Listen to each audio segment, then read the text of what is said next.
Has menopause killed your sex drive? Well, you're not alone. Tune in and discover how you can reclaim your sexuality after 50.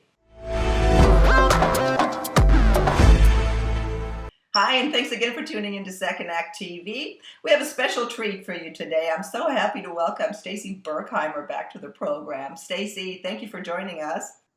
Thank you for having me. So excited to be here. Stacey is a former guest on Second Act TV. We've had lots of fun with Stacey, and she's the national director for Pure Romance, the company that, among many other things, strives to educate women about their sexual health and just improve women's lives.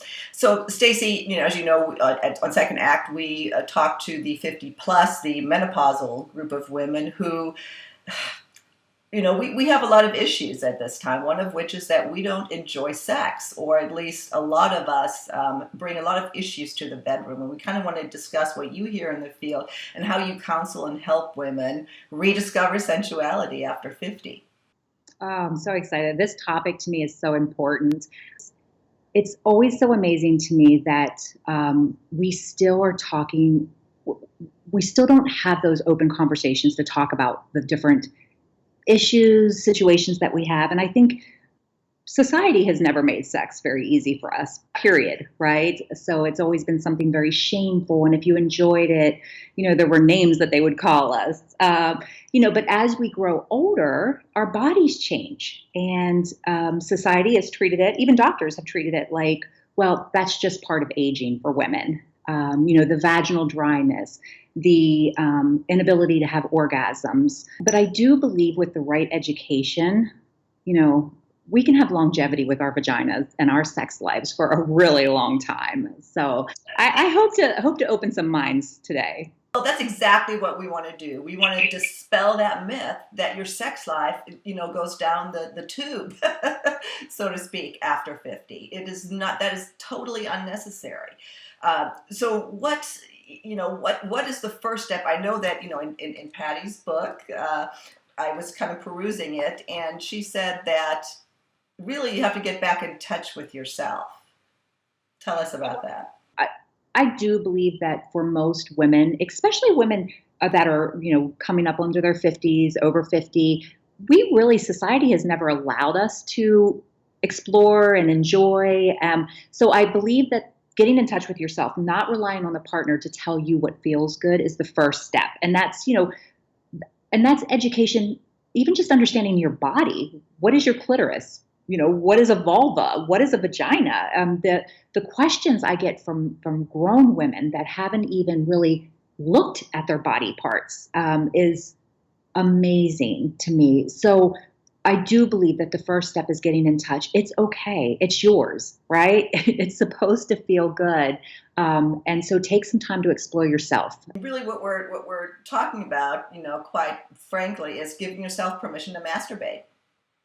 Masturbate, explore. It is not a shameful thing. How do you know what feels good to you?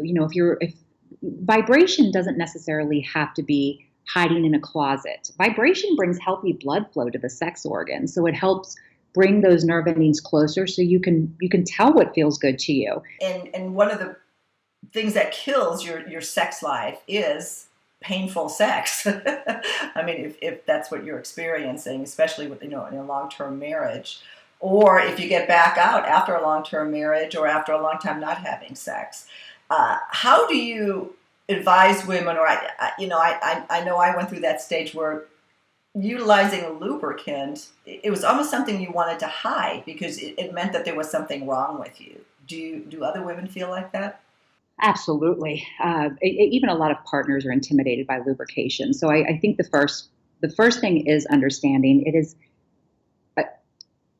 I think it's almost like vibrator usage, right? We for so long it was so shameful if you had a vibrator. It was just something that you just hid and did, right?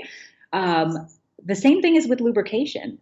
A lot of people think that if you're not naturally getting wet, then there's something wrong with you. Education is the first step. There is nothing wrong with you. Your body is changing. And this lubrication is going to make things more comfortable for you. Once you can relax, if you think about it, if you know it's going to hurt when you're having penetration, the first thing your body does is tenses up, and it actually makes it even more uncomfortable. So of course, you're going to cringe every time you think about this intimate moment with your partner. Um, a lot of your lubrications now, though, are non-scented. Again, like I said, it's a moisturizer for the vaginal walls. You don't even really realize it's in there. I'm not here to tell people. I'm not here to tell people what exactly to lie. But if it's uncomfortable for you, the great thing is a lot of the lubrications you don't even know that you're applying. But having an honest conversation, a lot of men don't understand what a woman's body goes through. Having a conversation sometimes and just explaining what this lubrication is going to do for her and him is the first step. Yeah. Well, no, that's great input, great advice, Stacey. And I want to keep you over for another segment where we specifically talk about the difference in lubricants and how much fun they can actually be. So will you stay over for another segment?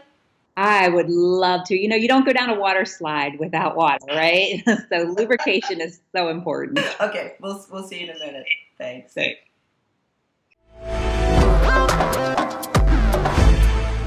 Thanks so much for watching. Right here's another video I think you might enjoy. And while you're at it, please subscribe to our channel. Buttons right here. Thanks. See you next time.